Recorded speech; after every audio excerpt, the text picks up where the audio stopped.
I know a lot of you have asked me to bring my Emirates layover vlogs to YouTube, so I thought, why not do my first one for the shortest layover we get as Emirates cabin crew? And today I'm flying on EK 705 to Seychelles, and you might not know this, but as cabin crew, we actually get a bus straight to the aircraft. Now, because Seychelles is a smaller airport, it doesn't actually use air bridges, and I could not be happier for this right now. Stepping out onto a tropical island, and this was actually the first time I've had stairs on all the boarding doors with Emirates. And can we just take a moment for how beautiful our Boeing 777 looks right now?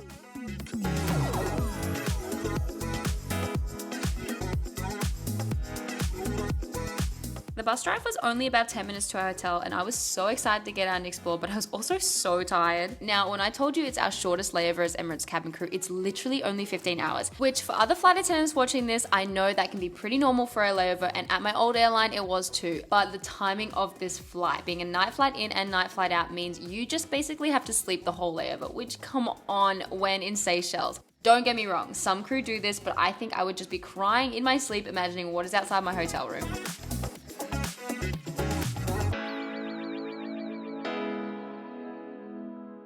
The size of the room was pretty standard for the crew hotels we stay in, but having a balcony definitely wasn't. Actually, I'm pretty sure this is the only hotel I've stayed at as Emirates cabin crew that has a balcony. Now, if any of you follow me on TikTok, I've shown you a little of my love for unpacking and feeling organized when I get into my hotel rooms on my Emirates layovers, and I honestly think it might just have something to do with calming my mind after a flight. I always put my jewelry in a little glass when I get to my hotel room, and I just realized I only have one earring, so means I lost one of my pearls on the flight and I need to get a new set. It's sad, but what to do?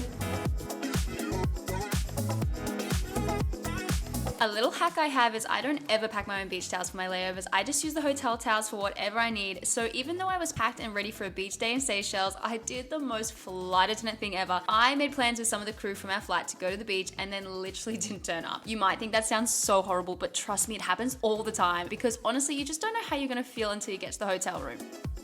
I don't know if this happens to anyone else, but my bobby pins, every time I take them out, I have to throw so many of them out because they cross over like this. And they just don't work anymore, or they have this like huge gap like that.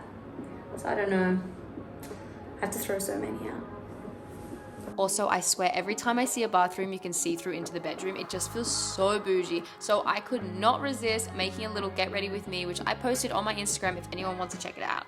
Okay, so I'm currently gonna go for a walk around the hotel and have a little look at the pool area and hopefully check out breakfast. This is currently our view. Go explore the hotel and have a look at all the pool and the facilities, and I'm super excited.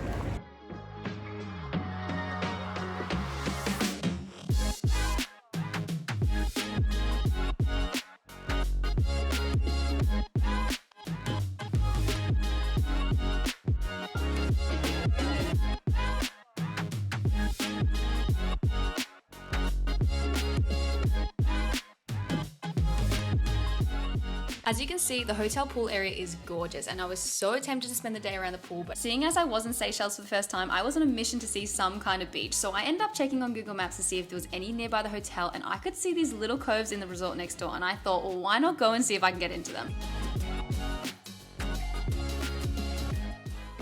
So I'm currently just wandering around. I don't know if I can get into some of the places near the hotel, but I just want to go for a walk in the streets and seeing if I can find anything cool nearby the hotel. There seemed to be no issue walking straight in, and I'm so glad I got out of the hotel. Even from the moment I walked into the resort, it gave me big Hamilton Island vibes, which is this tropical island I used to spend a lot of time on in Australia. Can I just also tell you that the water in Seychelles is literally the bluest I've ever seen in my life.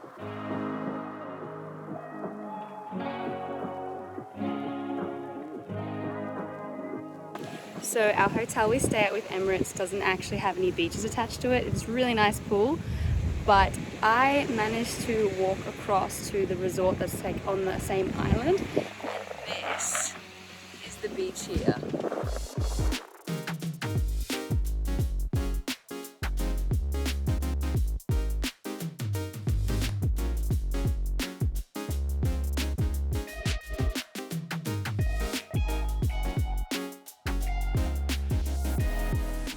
So, crew that had been to Seychelles on a layover previously told me that taxis can be pretty expensive and some of the best beaches you need to get a taxi to. So, I did actually think it was a great idea to share the cost with some of the other crew to go to the beach. But the other reason why I was a little hesitant is I was a little worried about how to order a taxi back to the hotel. Now, I usually use an international eSIM for my data wherever I'm traveling to as Emirates cabin crew, but Africa is one of the only places it doesn't work in. So, between no data or a local number, I think I made the best call for my peace of mind staying near the hotel on such a short layover with Emirates.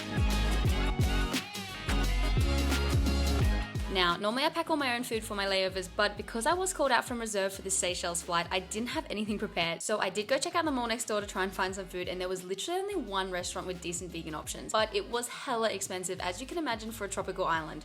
Also, fun fact about me is I am obsessed with going to supermarkets around the world. So I did have a sneak peek at the one next to the hotel and it was kind of empty, so I didn't find any goodies to bring home. I ended up going back to the hotel for lunch because as cabin crew, most of the hotels give us a great discount on the food within the internal restaurants. So it was actually way better for me to adjust something on the menu than to shop outside the hotel. I ended up just getting a pizza without cheese and added some extra veggies to make up for the loss of the cheese. It was tricky, but I managed to sneak a few hours sleep in before getting ready for our flight home.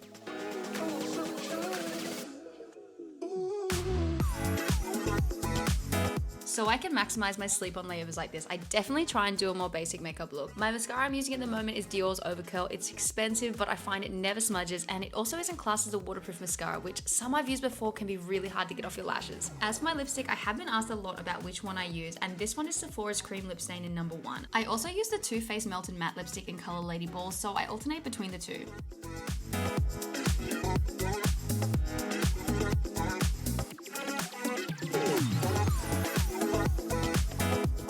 Now, I can manage to do both my hair and makeup in about 30 minutes, and we get woken up by the hotel's wake-up call exactly 1 hour before we get picked up to leave for the airport. So that gives me about 15 minutes to finish packing everything, because something you may not know is we actually have to be down in the lobby at least 15 minutes before the pickup time, because we have to have all our documents checked by our supervisors, which is like our passport, flying license, and ID card.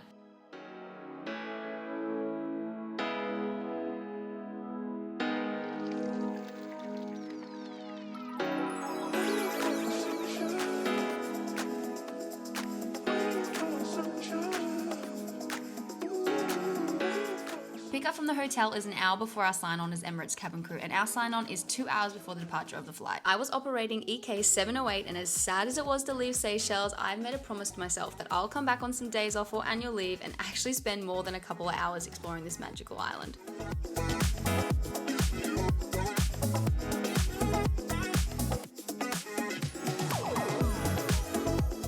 As you can imagine, I was exhausted when I got back to Dubai, but luckily my drive home is only about 10 minutes and it doesn't get much better than seeing the beautiful Dubai Creek Harbour at sunrise.